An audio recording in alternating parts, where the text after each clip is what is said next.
Calcio Padova femminile scende in campo a Perugia per la 24esima giornata nel girone B di Serie B con l'obiettivo di difendere il terzo posto riconquistato la settimana scorsa ai danni del Castelvecchio. È una trasferta comunque ostica sul campo della Grifo Perugia. Già l'anno scorso qui le biancoscudate hanno perso, però partono subito bene, recuperano un pallone dopo pochi minuti con Claudia Ferrato, che però alla conclusione dai 25 metri parata dal portiere Saggion vede ancora l'imbucata per Ferrato, che scatta in posizione regolare, entra in area di rigore ma poi si fa chiudere ancora dal portiere. Un ottimo Padova comunque nei primi minuti, ancora sull'asse Saggion Ferrato con centravanti che arriva al limite dell'area e scarica questo destro al volo bellissimo che vale il vantaggio per il Padova. Il 28esimo gol stagionale per Claudia Ferrato. Rivediamo questa rete bellissima che sblocca il risultato a metà del primo tempo.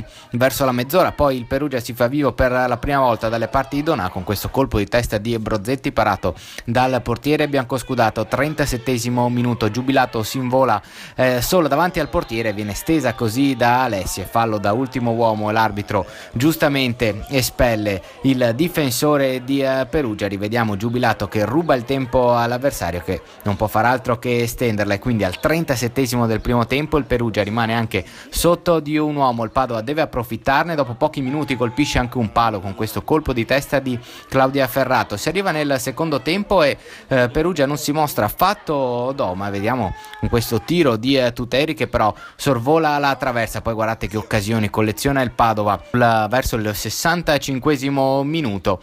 C'è questo tiro di Giubilato salvato sulla linea dalla difesa che poi spazza. Passano 60 secondi e Laura Peruzzo indovina questo ottimo corridoio per Carli che si fa anticipare dal portiere in uscita. Poi Claudia Ferrato ci prova ma non inquadra la porta.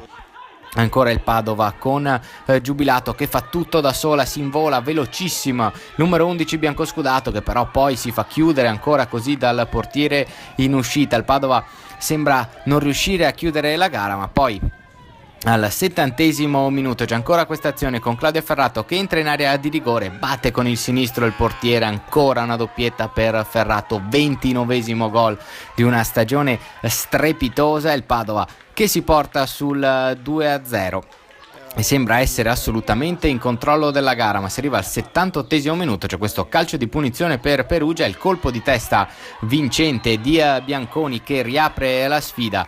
Il Padova non riesce proprio a star tranquillo, sebbene in superiorità numerica fa accorciare le distanze a Perugia, che a un certo punto ci crede anche. All'85esimo minuto colleziona questa azione, non rinvia benissimo la difesa biancoscudata, poi il tiro di Monetini è alto.